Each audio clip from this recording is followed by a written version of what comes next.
Saudara, Anda masih bersama saya Syaimatika dalam Kompas Aceh.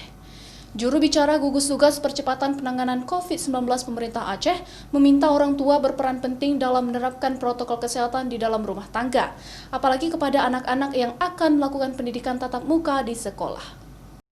Peran orang tua dalam menerapkan protokol kesehatan kepada anggota keluarga dianggap sangat penting untuk mencegah penyebaran COVID-19 di lingkungan keluarga nantinya, apalagi saat melakukan pendidikan tatap muka serta kegiatan saat berada di luar rumah lainnya.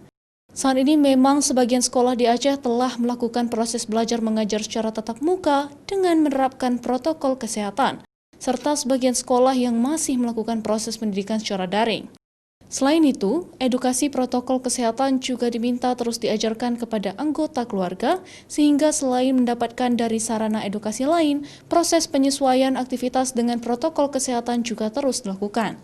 Dengan munculnya corona ini, orang tua semua disadarkan harus menjadi guru yang baik bagi anak-anaknya. Dan untuk beraktivitas kembali anak-anak di sekolah, maka setiap orang tua harus menerapkan disiplin protokol kesehatan di kalangan anak-anak itu sendiri. Sehingga kalaupun nanti harus dibuka sekolah, resiko penularan rendah. Karena pengalaman tangani COVID ini, kawan-kawan belum ada yang mana rujukan yang paling pasti.